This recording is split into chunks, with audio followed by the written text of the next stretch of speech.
जैसे कि मैंने आप सभी को बताया है पहले भी, आज हमारे मौजूद very prominent personality we have among us today, Shri Anant Narayan Mishra, state organising secretary. तो सर, आप हम या हाउस की तरफ से आपको यहाँ पे मंच पे आमंत्रित करना चाहेंगे कि आज आप इस सभा को आप संबोधित करें, अपने शुभ विचारों को हमारे सामने प्रकट करें। Shri Anant Narayan Mishra ji, state organising secretary. सभी को मेरे तरफ से इस मोपिन के शुभ अवसर पर बहुत बहुत प्यार भरा अभिनंदन, शुभेच्छा।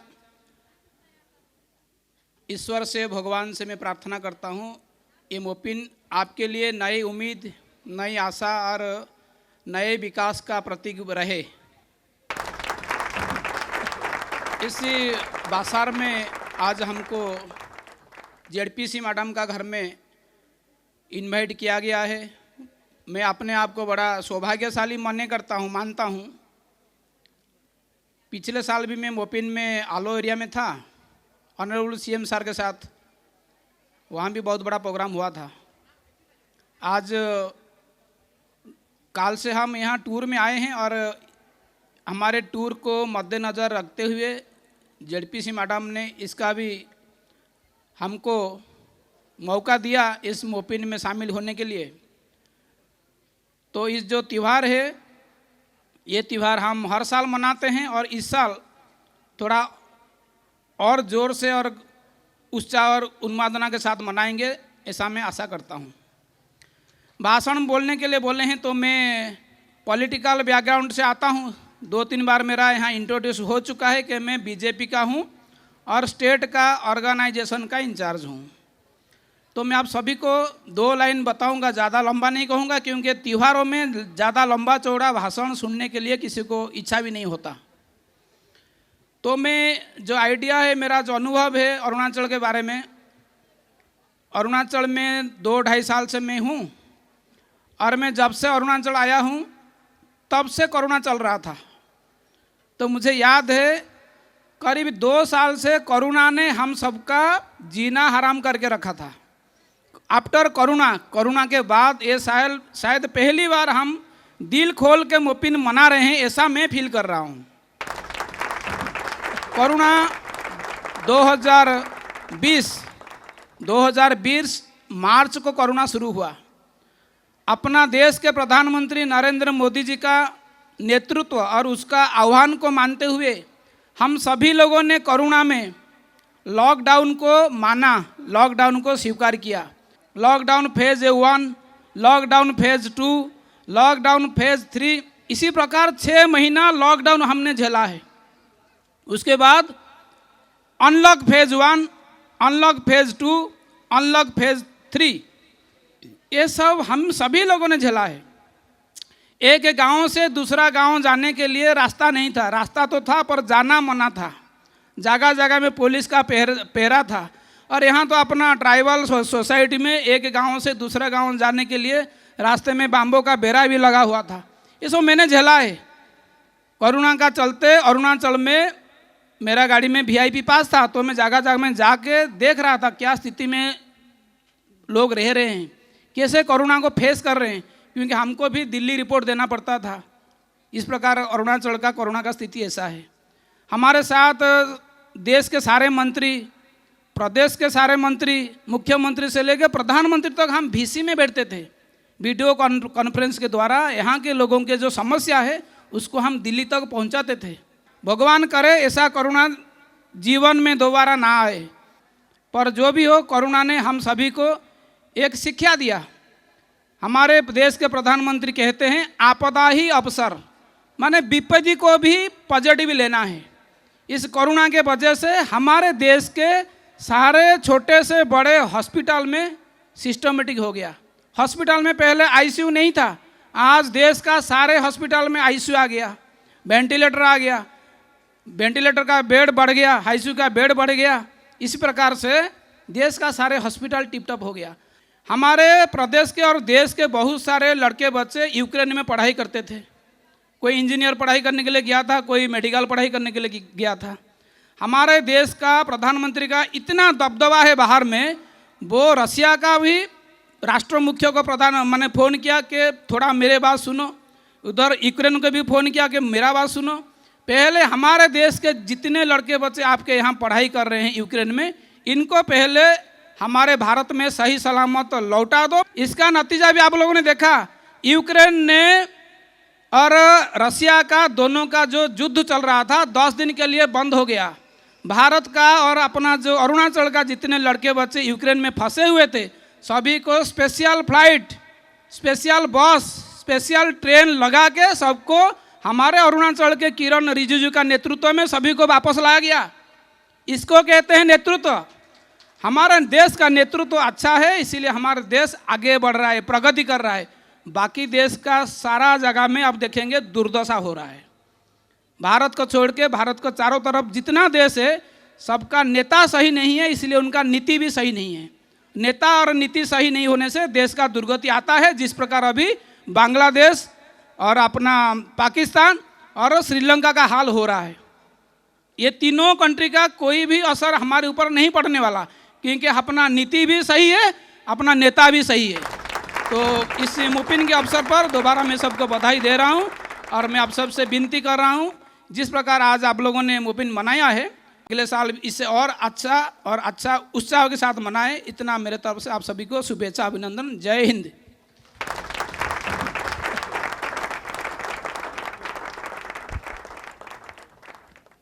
So, ladies and gentlemen, as I have announced earlier also, we have a very prominent figure among us today, Sri Nalong Muje, State General Secretary BJP. तो सर हम लपरादा वासी और स्पेशली हम बीजेपी फैमिली लपरादा डिस्ट्रिक्ट यूनिट के आपसे भी कुछ चंद शब्द सुनना चाहेंगे। आज के इस अवसर पर उपस्थित हमारे लपरादा के जेडपीसी मैडम, मेरा यंग न्याबी दिर्ची जी, और आज के इस प्रोग्राम के होस्ट भी हैं। हमारे बीच में उपस्थित हमारे माननीय संगठन महामंत्री अनंत मिश्रा जी, हमारे प्रदेश के वरिष्ठ नेता बीजेपी के और अभी chairman Arunachal Pradesh khadi and village industries board के चेयरमैन डोमिनिक टाडर जी, दुख साहा जी वाइस चेयरमैन, टॉमी हैदर हमारे लपरादा के इंचार्ज, और जोना बासर जी यहाँ के माननीय डिस्ट्रिक्ट प्रेसिडेंट, बेलीगादे जी कन्वेनर हमारा मेंबरशिप सेल के हमारे स्टेट ऑफिस के, यामक दुयम जी हमारे एसटी मोर्चा के वाइस प्रेसिडेंट हैं, तखेयाना हमारे स्टेट एग्जीक्यूटिव मेंबर हैं, और जितने भी यहाँ में प्रोमिनेंट लपरादा के और इस बासार कस्बा के टाउन के प्रोमिनेंट सिटीजनगण, मेरा दिल्ली के से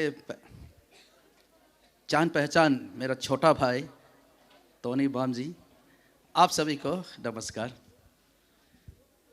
मोपिन का अवसर है, त्योहार का अवसर है, इसलिए थोड़ा सा कल्चर और फेस्टिवल्स के बारे में मैं बोलना चाहूँगा। फेस्टिवल एंड कल्चर हमारे समाज में, हमारे ज़िंदगी में कितना मायने रखता है, इसका इम्पोर्टेंस क्या है, रोल्स क्या है। देखिए, किसी भी समुदाय का, किसी भी देश का, किसी भी नेशन, कंट्री, सोसाइटी का पहचान उसका कल्चर से होता है। If you don't have culture, you don't have an identity. If you don't have an identity, then you are like a person और अ सोसाइटी विदाउट सोल। आप एक ऐसा समाज बनता है जिसका आत्मा नहीं होता है। इसीलिए हमारे समाज में कल्चर इज़ वेरी इंपॉर्टेंट, और ये हमारा एक सोशल हेरिटेज है जिसको हम विरासत में मिलते हैं हमारे पुरखों से। अभी आप देखेंगे कल्चर का पहचान कब होता है, कैसे होता है। कल्चर का पहचान डेमोन्स्ट्रेशन, त्यौहार से होता है, फेस्टिवल से होता है। मोपिन फेस्टिवल में हम आए आज शाम, वहाँ हम लोग को रिसीव किया, जिस तरह से नृत्य संगीत से हम लोगों ने स्वागत किया, वो एक देखने लायक दृश्य था, जिसको अगर YouTube में या डिस्कवरी चैनल में डाला जाए तो हजारों के तादाद में, लाखों के तादाद में लोग बड़ा इंटरेस्ट के साथ देखेगा. That means that is the thing that will attract tourists also in our state. यही हमारा प्रॉपर्टी है, एसेट है. Our greatest asset is our culture. Arunachal Pradesh का. तो अरुणाचल का प्रदेश का पहचान दो चीज़ों से होता है at the world level. एक है कल्चर, एक है nature. We are famous for two things, culture and nature. और ये आने वाला दिनों में अरुणाचल के अगर हम इकोनॉमिक पॉइंट से भी कहें तो बहुत इम्पोर्टेंट है, क्योंकि टूरिज्म जो इंडस्ट्री है वो आने वाले दिनों में इट्स गोइंग टू ग्रो. और दुनिया में अभी the fastest growing industry is tourism. और अरुणाचल प्रदेश में टूरिज्म का बहुत पोटेंशियल है.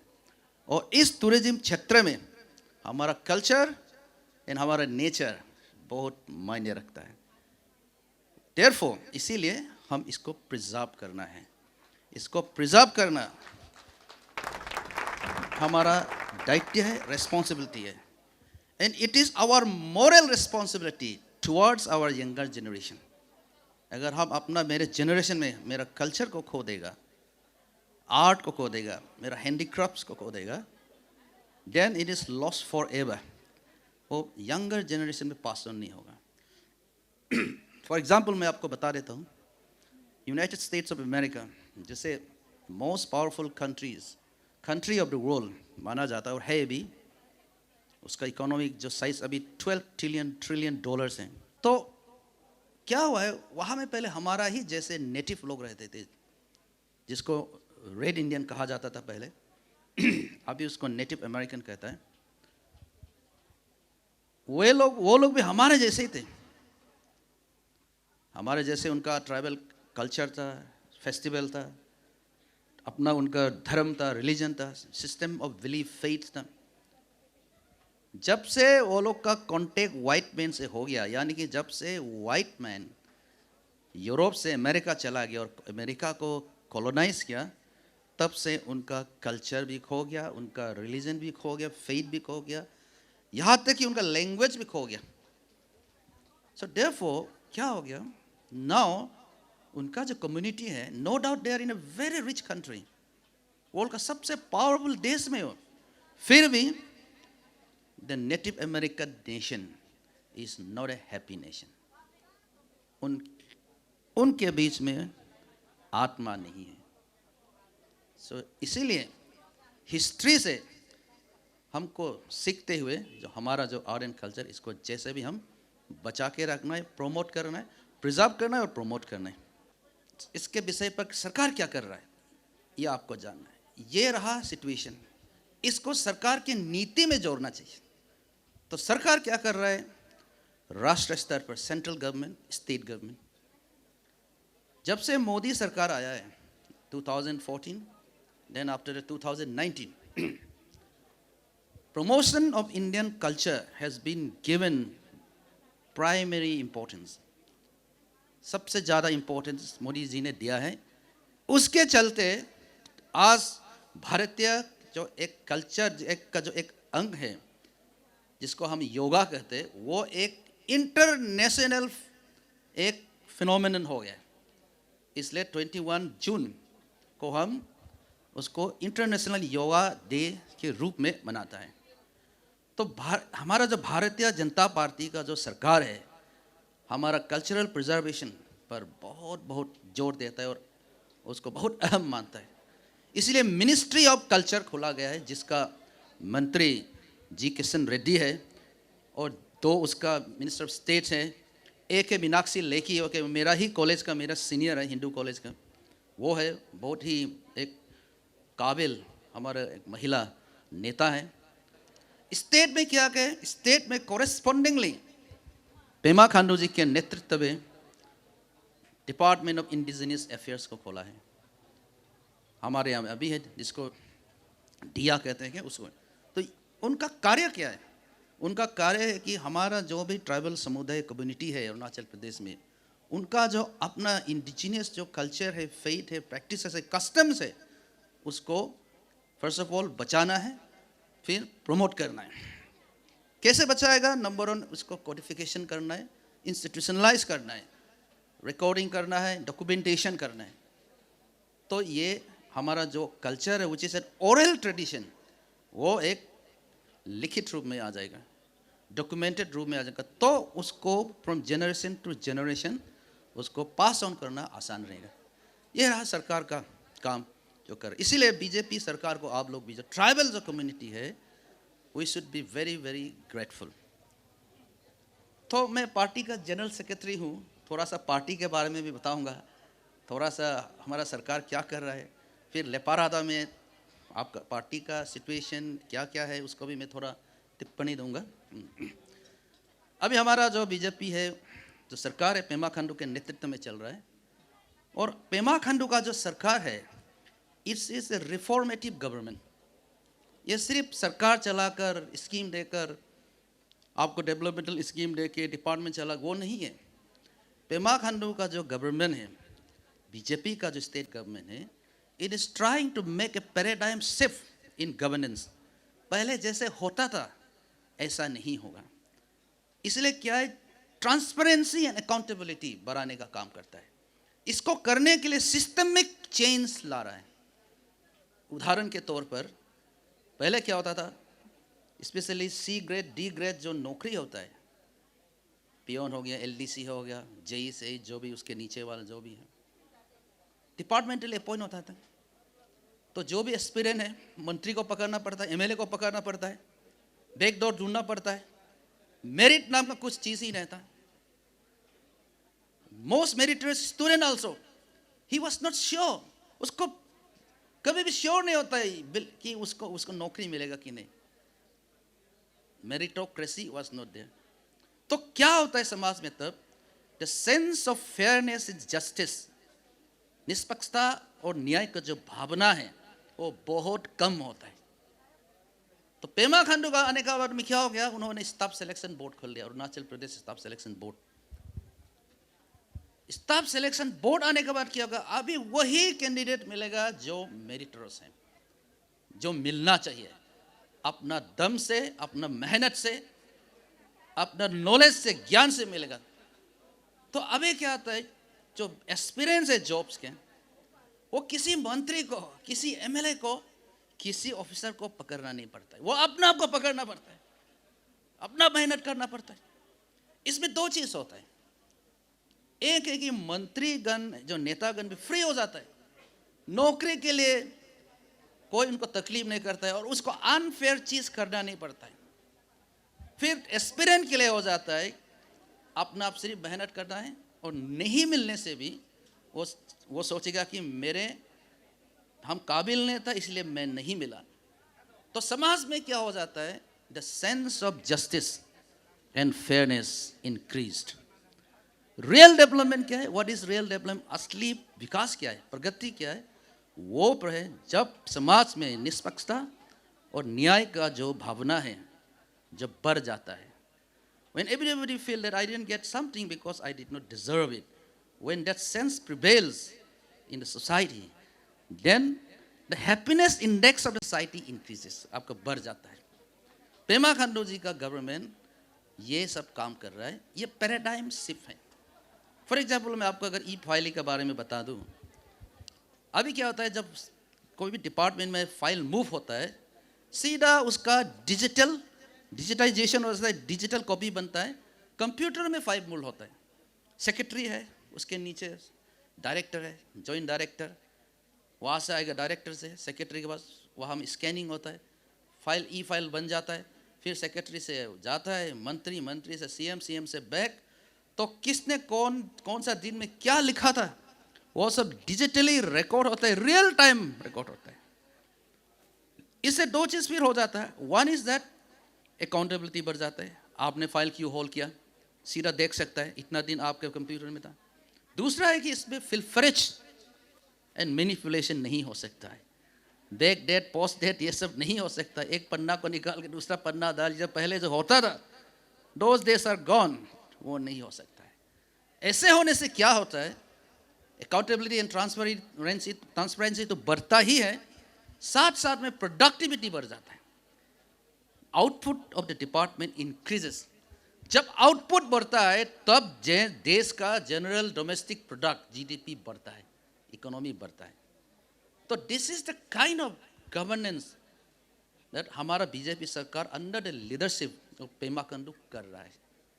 अभी मैं पार्टी का बात करूं, पार्टी में भीमराव वाघे जी है हमारा प्रदेश के अध्यक्ष, उसके नेतृत्व में हमारा बीजेपी अभी चल रहा है।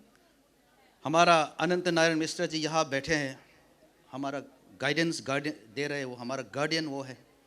तो भीमराव वाघे जी का लीडरशिप में पार्टी ने क्या क्या किया है, पार्टी के पुराना कार्यकर्ताओं के लिए क्या किया है, ये भी आप लोग को जानना जरूरी है। फर्स्ट ऑफ ऑल, जो पार्टी का जो हमारा जो नेटवर्क है, इस ऑर्गेनाइजेशनल स्ट्रक्चरल जो नेटवर्क है उसको बढ़ा दिया।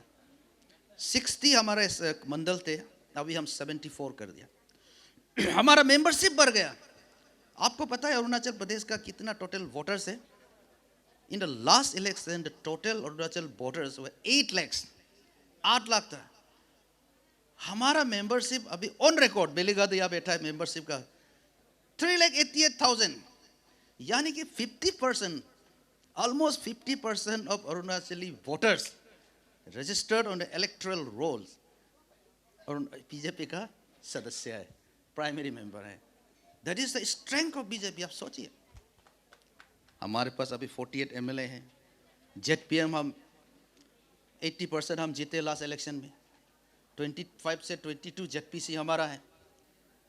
8,171 जीपीएम में से हम लोग 6,442 जीता है। फिर हमारा जीपीसी कितना है, मोर देन 1500 है। आईएमसी में हमारा 10 हम जीते और मेयर भी हमारा है। पासीघाट में हम 80% जीते, चीफ काउंसिलर भी हमारा है। So party is very very strong in Arunachal now, BJP का जो। इसलिए आप लोग भी गौरव महसूस होना है कि you are part of this party. The message I want to give you all, जो मैसेज में आपको देना, संदेश जो देना चाहता है कि बीजेपी ऐसा पार्टी है जो कभी पुराना कार्यकर्ता को नहीं भूलता है। इसीलिए आप लोग भी अच्छे तरह से रहिए, अच्छा से इधर काम कीजिए। आप मेहनत करेगा, सिंसियर होगा, डेडिकेटेड होगा, आपका जो टैलेंट है, आपका कंट्रीब्यूशन है, ऑटोमेटिकली उसको रिकग्निशन होगा। तो इसमें लगन से काम करना है और पेशेंस होना है। मैं आज आया, आज टिकट मिलना है, परसों एमएलए बनना है, वो सिस्टम यहाँ नहीं होता है हमारे बीच। और यहाँ में आप किसी को तेल मालिश करेगा, चमचागिरी करेगा, चपलूसी करेगा, उससे ऊपर वो भी नहीं होता है। अभी हमारे बीच में अगर हम लेपारादा से कहें तो बहुत हमारे सीनियर कार्यकर्ता मेरे असली डोतुम स्वराजी हैं, आए हैं, तो उनका भी कल्याण होगा। आप लोग ये मान के चलिए। उनके विषय में भी पार्टी चर्चा करता है, हम लोग चर्चा करता है, ये संगठन मंत्री यहाँ बैठा हुआ है। तो पुराना कार्यकर्ताओं के बारे में सोचना, उनका वेलफेयर के बारे में सोचना ही संगठन मंत्री का एक और दायित्व है और हमारा दायित्व है। तो अभी मैं आपका लेपारादा के यहाँ आता हूँ, यहाँ भी पार्टी को आप लोग ग्यारह करना है। एज ए जनरल सेक्रेटरी मैं इसको बोल रहा हूँ, और मैं एज ए जनरल सेक्रेटरी तो मैं खबर तो लेते रहता है। हाल ही में सुना है अभी तर आप लोग का जो कोऑर्डिनेशन है, जो एक्टिविटी है, थोड़ा वाइब्रेंट हो गए। लास्ट टाइम हमारा यहाँ प्रेसिडेंट आए थे, आके यहाँ अनाउंस करके गया है पब्लिकली कि अभी आपका जो लीडर है, आपका जो लोकल लीडर हो, वो हमारा जेडपीसी मैडम यहाँ पे तिरची जी है। क्योंकि यहाँ में हमारा इलेक्टेड अपना एमएलए नहीं है, तो यहाँ जो हाईएस्ट इलेक्टेड जो पर्सन है जेडपीसी है, तो ऑब्वियसली स्वाभाविक है कि वही लीडरशिप को संभालना पड़ेगा, है कि नहीं। इसमें इसको फेवर करके पसंद करके वो बात नहीं है, पार्टी का सिस्टम होता है, नियम है। तो अभी जोंजा बासर जी है आपका डिस्ट्रिक्ट प्रेसिडेंट, हमको सुनने में आया कि इनका और हमारा जेडपीसी मैडम का कोऑर्डिनेशन अच्छा है, तालमेल अच्छा है, उस कारण अभी पार्टी में भी एक वाइब्रेंसी आ गया है। यहाँ में लेपारादा में हम सुन रहे हैं, तो वो बहुत अच्छा खबर है। हम आशा करते हैं और हम निवेदन भी करते हैं कि इस वाइब्रेंसी को, इस टेम्पो को आप मेंटेन कीजिए और आगे जाकर 2024 में ये जो आप लोगों का जो काम है और कोऑर्डिनेशन है, टीम वर्क, ये रंग लाना है। तो इन्हीं शब्दों के साथ फिर से आप सभी को हैप्पी मोपिन नरुएम मोपिन आगामेम गो कुमलिक दूँ और ngoga आगोमेम मैं ngohलो लुइन्ये, मेरे वाणी को मैं यही विराम देता हूँ। धन्यवाद।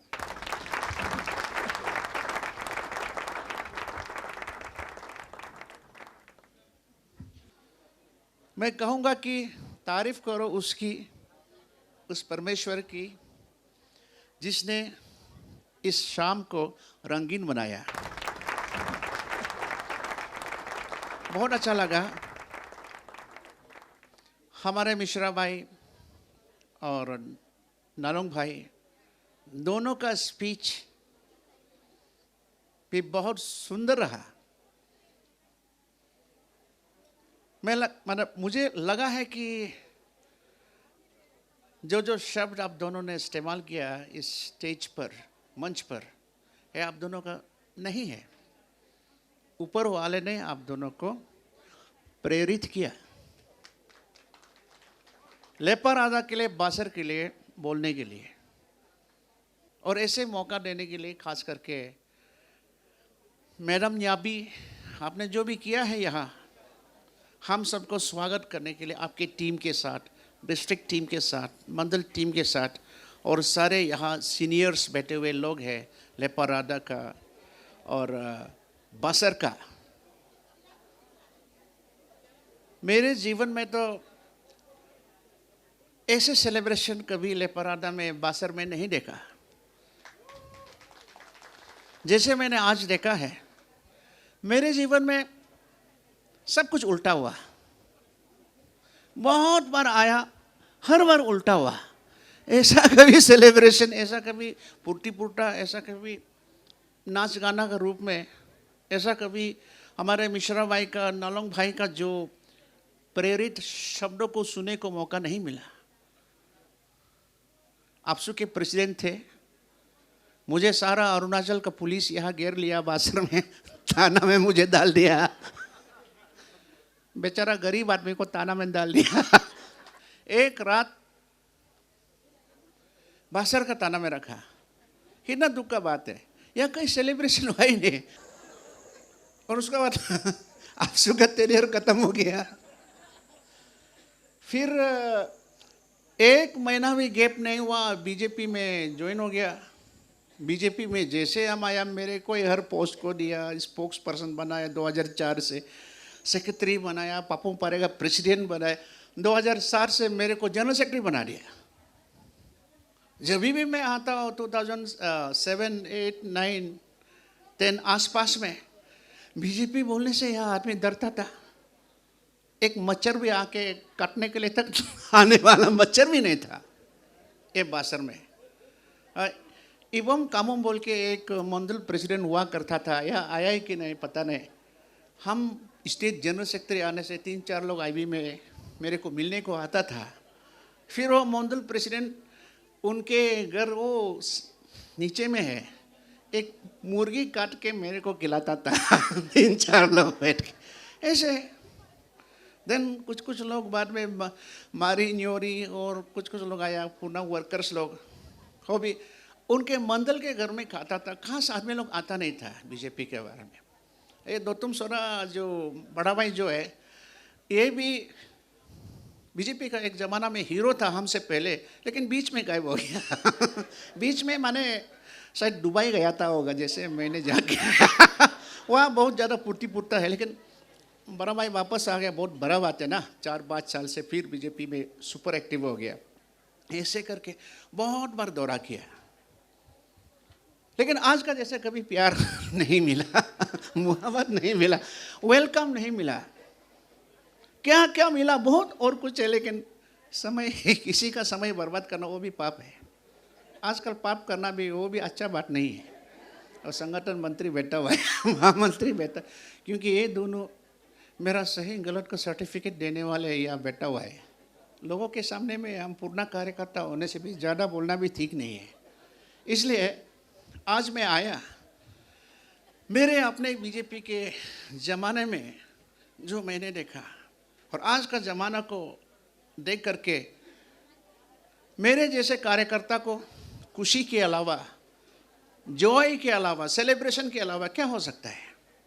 आज हमको ये टोपी भी लगा दिया और एक भी लगा दिया, क्या क्या लगा दिया ये भी लगा दिया, वेरी सरप्राइजिंग। ऐसे कभी बासर में डोमिनिक का ताजपोशी होगा बोल के मुझे सपना भी नहीं था। मुझे तो न्यामी मैडम का नेतृत्व में आप लोगों ने मुझे आज राजा बना दिया उसके लिए बहुत बहुत धन्यवाद। और ये सेलिब्रेशन है, आप लोग सेलिब्रेशन कीजिए। मेरे को समझ में आता है कि समझदारों के लिए इशारा काफ़ी है, जो बोली है इशारा इशारा में बोलना काफ़ी है। आज ज़्यादा लेक्चरबाजी नहीं करना है, मुझे बहुत अच्छा लगा और ये गैदरिंग भी बहुत शानदार है और यहाँ के नेतृत्व जो लीडरशिप दिया है, क्योंकि programme general secretary programme in-charge होने के नाते बीजेपी में 10 साल जनरल सेक्रेटरी बना, वो भी प्रोग्राम और इलेक्शन इंचार्ज। एडवानी साहब का रैली को ऑर्गेनाइज करने के लिए 2007 में मैं स्टेट ट्रांसपोर्ट को यूज़ करता था, महामंत्री जो है ऐसे करके। लेकिन I am very happy today, यहाँ का बीजेपी एब्सोल्युटली चेंज हो गया। और सबसे बड़ा बात जो है, एमएलए हो या ना हो, हाँ एमएलए नहीं होने के वजह से दुख और तकलीफ आपके पास में है। आपके संगठन मंत्री ने सुना, महामंत्री ने सुना, मैंने भी सुना, दुख सहा भी सुना, जितने भी आपका इंचार्ज टोमी बाई और हमारा 2 लेडीज़ लीडर्स है, बेलीगाड़ी बाई है, सुना है। आपके प्रॉब्लम्स के बारे में, समस्या के बारे में समाधान पार्टी करेगा। महामंत्री आया हुआ है संगठन का, और महामंत्री जो प्रोग्राम का संचालन करते हैं बीजेपी में, ए व्यक्ति दोनों आना और हम सब दोनों के सपोर्टर बन के आया। आप लोग का समस्या जो आप लोगों ने बताया है, कहीं ना कहीं पार्टी हाईकमान का पास जाएगा, कहीं ना कहीं सीएम का कान में जाएगा, मिस्टर वाघे का कान में जाएगा। आप लोग चिंता मत कीजिए, ठीक है। लेकिन हमारा न्यावी मैडम का नेतृत्व में जो ZPM है, GPC है, ग्राम मेंबर है, दिल चौथा मत कीजिए। हम लोग यहाँ सिर्फ खाने पीने के लिए, नाचने गाने के लिए नहीं आया, हमारा कार्यकर्ता का प्रॉब्लम्स को भी सुनने के लिए आया। हाँ, जहाँ जहाँ आवश्यकता है कार्रवाई करूँगा हम लोग आने वाले दिनों में। बी वेरी कॉन्फिडेंट, दिल चौथा मत करो, दिल बड़ा होना ज़रूरी है। और हम उसी बीजेपी माँ, जो मेरा माँ है, भारतीय जनता पार्टी, इस दुनिया का सबसे बड़ा पार्टी, सबसे बड़ा माँ बन चुका है। उसी बीजेपी माँ के गोद में हम सब हैं। उसी माँ से हम लोग को प्यार मिलेगा, प्रोटेक्शन मिलेगा, मोहब्बत मिलेगा, चिंता मत करो। इसी शब्दों के साथ I am really very happy and very thankful to madam Nyabi, our leader, and all the persons who are here, जितना भी यह उपस्थित है, जो आप लोगों के दिल के गहराइयों से जैसे हम सबको स्वागत किया, वैसे हम भी हमारे दिल के गहराइयों से आपके स्वागत को स्वीकार करते हुए let us celebrate Mopin. Happy Mopin to all of you. Thank you.